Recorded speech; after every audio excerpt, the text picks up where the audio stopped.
वतन इन्फो के नाजरीन को अस्सलामु अलैकुम। ड्रामा अर्तुगरुल गाजी में इब्नुल अरबी कौन थे? इब्नुल अरबी का असली नाम क्या है? इब्नुल अरबी से मुतल्लिक़ तारीख़ी हक़ाइक़ क्या हैं?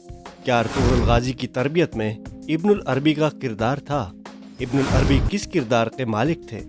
नाज़रीन, तुर्की का ड्रामा अर्तुगरुल गाजी, जिसकी तुर्की से ज़्यादा पाकिस्तान में मकबूलियत है, में बहुत से किरदार हैं जिन्होंने देखने वालों पर भी गहरा असर डाला है। उनमें एक किरदार शेख इब्नुल अरबी का भी है। शेख इब्नुल अरबी कौन थे, आपको आज की वीडियो में हम बताएंगे। लेकिन आगे बढ़ने से पहले अजीज दोस्तों से गुजारिश है कि वतन इन्फो को सब्सक्राइब कर लें ताकि मजीद आने वाली मालूमाती वीडियो से आप आगाह रह सकें। नाज़रीन, तुर्की के तारीखी ड्रामा दिरलिस अर्तुगरुल में अर्तुगरुल गाजी के अलावा जो बहुत अहम किरदार है, उसमें से एक शेख इब्नुल अरबी का है। ड्रामा में दिखाया गया है कि हल्ब जाते वक्त अर्तुगरुल की रास्ते में इब्नुल अरबी से मुलाकात होती है और फिर ये मुलाकात पीरी मुरीदी के रिश्ते में तब्दील हो जाती है। शेख इब्नुल अरबी को अर्तुगरुल अपना मुर्शिद बना लेते हैं और इब्नुल अरबी अर्तुगरुल गाजी में मौजूद जौहर को पहचान लेते हैं। अर्तुगरुल गाजी जब भी किसी मुसीबत में फंसता है या मुश्किल का शिकार होता है तो इब्नुल अरबी रूहानी तौर पर उसकी मदद करते हैं। अल्लाह ताला की तरफ से इब्नुल अरबी के दिल में ये बात डाल दी जाती है कि अर्तुगरुल मुश्किल में फंस गए हैं और फिर शेख इब्नुल अरबी अर्तुगरुल की कामयाबी और दुश्मनों के हाथ से छुटकारा पाने के लिए दुआ करते हैं और अचानक किसी न किसी तरह अर्तुगरुल को मदद मिल जाती है, जिससे वो दुश्मनों के हाथ से निकलने में कामयाब हो जाता है और उसके दुश्मन उस पर काबू पाने में नाकाम हो जाते हैं। क्या तारीखी वाक़यात और शवाहिद में ऐसा कोई सबूत मिलता है जिसकी बुनियाद पर कहा जाए कि ड्रामा में दोनों के दरमियान जो ताल्लुक दिखाया गया है वो दुरुस्त है, या फिर महज एक कल्चर और तसव्वुफ को दिखाने के लिए इब्नुल अरबी का किरदार पेश किया गया है? क्या इब्नुल अरबी और अर्तुगरुल का अहद एक ही है या अलग है? अजीज नाजरीन, शेख इब्नुल अरबी किसी मामूली शख्सियत का नाम नहीं है। ये 12वीं सदी की अबकरी शख्सियत और अजीम फलसफी, मुफक्किर और मुहक्किक दानिशवर हैं। आलम इस्लाम की तारीख के चंद अहम दानिशवरान, मुफक्किरीन, फलसफियों और सूफिया में से एक शेख इब्नुल अरबी हैं।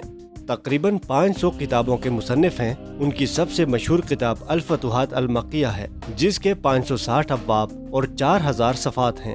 शेख इब्नुल अरबी को सूफिया ने शेखुल अकबर का लक़ब दे रखा है और आज तक ये लक़ब किसी और को नहीं मिल सका है। शेख इब्नुल अरबी का पूरा नाम मुहय्यिद्दीन मोहम्मद इब्नुल अरबी उंदलुसी है। उंदलुस के मर्सिया शहर में 1165 में विलादत हुई। आपके वालिद अरबी नस्ल थे और उंदलुस में आकर उन्होंने रिहाइश इख्तियार कर रखी थी। कहा जाता है कि आप हातिम ताई की नस्ल से हैं। जिस वक्त आपकी पैदाइश हुई, उंदलुस में खाना जंगी का माहौल था और कोई मुस्तहकम हुकूमत नहीं थी। उंदलुस के सूबा अशबेला के हाकिम के यहाँ आपके वालिद का असर रसूख था और दरबार में आना जाना आपका लगा हुआ था। आम बच्चों की तरह आपने भी तालीम और तरबियत पाई और जवानी की दहलीज पर कदम रख दिया।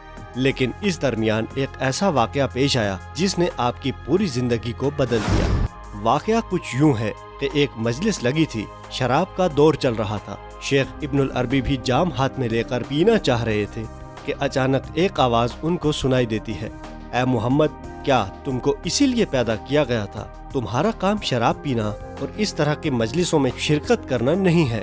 इस वाकया के बाद उनकी कैफियत बदल जाती है। तसव्वुफ, फ़िक़्ह और दीगर उलूम में उन्हें कमाल हासिल हो जाता है। उन्हें एहसास होता है कि हमारे सीने में जो इल्म है उसकी तबलीग और तशहीर के लिए उंदलुस मुनासिब मुल्क नहीं है। चुनांचे वो वहाँ से निकलकर 1194 में मराकेश पहुँचते हैं। यहाँ अबू मोहम्मद अब्दुल अजीज बिन अबू बकर अल कुरैशी अल महदवी और दीगर उलमा से मुलाकात होती है। मराकेश में शेख इब्नुल अरबी एक खानका कायम करते हैं और तसव्वुफ को फरोग देते हैं। 2 साल के अरसे में उनका तवील हल्का बन जाता है। शेख इब्नुल अरबी फिर उंदलुस लौट जाते हैं और कुछ साल यहाँ क़याम करते हैं। 1199 में उनके दिल में अल्लाह ताला की तरफ से ये बात डाली गई कि मेरे बंदों को उस करम के बारे में बताओ जो मैंने तुम पर किया है। चंद साल के बाद वो वहाँ से 1299 ईस्वी में मक्का मुकरमा पहुँचते हैं और तकरीबन 2 साल यहाँ क़याम करते हैं। इसी ज़माने में उन्होंने अपनी मारकातुल आरा किताब अल फतुहात अल मक्किया की तसनीफ शुरू की। इसके बाद वहाँ से बगदाद और इराक जाते हैं। चंद दिनों बाद यरूशलेम पहुँचते हैं और हर जगह तसव्वुफ और अलूम का एक हल्का कायम कर लेते हैं। दमिश्क में उनकी मुलाकात सुल्तान सलाहुद्दीन अय्यूबी के बेटे अल मुल्क अल ज़ाहिर से होती है, जो उनकी बेपनाह कदर करते हैं। सुल्तान सलाहुद्दीन अय्यूबी के नाती अमीर हल्ब अब्दुल अजीज के भी यहाँ उनकी बहुत कद्र मंजिलत होती है। एक मरतबा उन पर कुछ लोगों की जानिब से इर्तदाद का इल्जाम लगा दिया गया और लोग कत्ल करने के दर पे हो गए, लेकिन वो कामयाब नहीं हो सके। मिस्र के अय्यूबी हाकिम मुल्कुल आदिल ने उन्हें बचा लिया। 1211 में शेख इब्नुल अरबी एशिया कोचे की जानिब जाते हैं और कोनिया पहुँचते हैं, जो उस वक्त सल्जोक सल्तनत की राजधानी थी और एक अजीम शहर था। यहाँ पर सुल्तान कैकाउस ने आपका वलवले के साथ इस्तकबाल किया और आपकी रिहाइश के लिए एक मकान बनवाया, जिसे आपने बाद में एक भिखारी को दे दिया।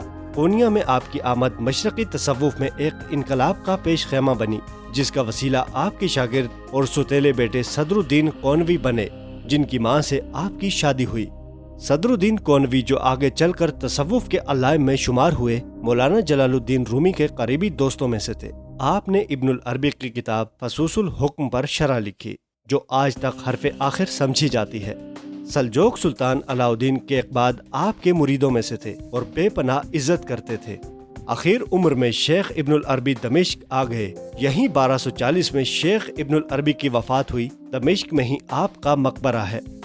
1210 के बाद ये वो जमाना है जिसमें शेख इब्नुल अरबी कोनिया में क़याम पजीर थे और एशिया कोचक में तसव्वुफ और फिक्र फलसफा को आम कर रहे थे। इस बीच शेख इब्नुल अरबी का दमिश्क, हल्ब, मोसल, बगदाद, मक्का और यरूशलेम मुस्तकिल आना जाना लगा हुआ था।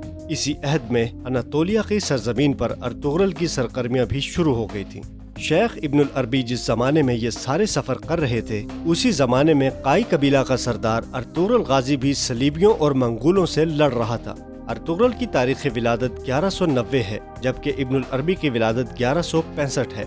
इब्नुल अरबी उंदलुस से तकरीबन 1200 ईस्वी के बाद आते हैं। उधर 1210 के बाद अर्तुगरुल गाजी की सरगर्मियां शुरू होती हैं और शेख इब्नुल अरबी भी इसी जमाने में मशरक़ी मुमालिक में मौजूद होते हैं। इसलिए तारीख़ी हकीकत यही है कि इब्नुल अरबी और अर्तुगरुल गाजी का ज़माना एक है। इब्नुल अरबी की वफ़ात 1240 में होती है और तकरीबन 1220 से 1240 का ज़माना ही अर्तुगरुल के शबाब का है, जिसमें वो अपनी मुजाहिदाना सरगर्मियों का जौहर दिखाता है, मुसलमानों को मुत्तहिद करने की कोशिश करता है और एक अजीम सल्तनत का ख्वाब देखता है। जिन दिनों अर्तुगरुल अनातोलिया में होता है, शेख इब्नुल अरबी कोनिया में होते हैं और इसी बुनियाद पर दोनों की अक्सरियत मुलाकात भी मुमकिन है। ड्रामा में भी यही दिखाया गया है कि अक्सर कोनिया से हल्ब या दमिश्क जाते हुए शेख इब्नुल अरबी अनातोलिया में मौजूद आई कबीला से होकर गुजरते हैं, अर्तुगरुल की खैर खैरियत मालूम करते हैं और उन्हें नसीहत करते हैं। दिर्रिस अर्तुगरुल के पहले सीजन से लेकर तकरीबन चौथे सीजन तक इब्नुल अरबी के साथ अर्तुगरुल के ताल्लुकात को दिखाया गया है और ये अहद 1215 से लेकर 1240 तक का है। इस अहद में अर्तुगरुल जवान था और शेख इब्नुल अरबी ज़हीफ थे। इसलिए ये बात यकीन के साथ कही जा सकती है कि शेख इब्नुल अरबी की अर्तुगरुल गाजी से मुलाकात हुई थी। दिर्लिस अर्तुगरुल के राइटर महमद बुज़दाग का भी दावा है कि उनके पास ये तारीख मौजूद है, जिससे साबित होता है कि अर्तुगरुल के रूहानी पीर और मुर्शिद शेख इब्नुल अरबी थे और हमेशा रहनुमाई करते थे। दोनों की मुलाकात थी और अर्तुगरुल को नेक साले बनाने और अल्लाह ताला की ज़ात से ही हर मुश्किल में मदद मांगने की तरबियत की थी। इसी बुनियाद पर ड्रामा में इस किरदार को अहमियत के साथ जगह दी गई है और नाजरीन की दिलचस्पी भी इस किरदार में बहुत ज़्यादा पाई जाती है।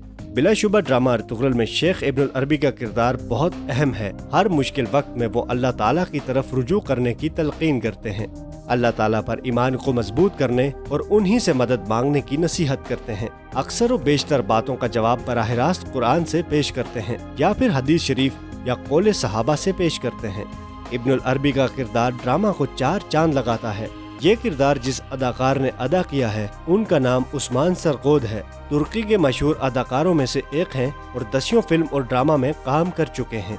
उम्मीद करते हैं कि आपको हमारी आज की वीडियो पसंद आई होगी। वीडियो को शेयर करें, लाइक करें और कमेंट बॉक्स में अपनी राय से जरूर आगाह करें।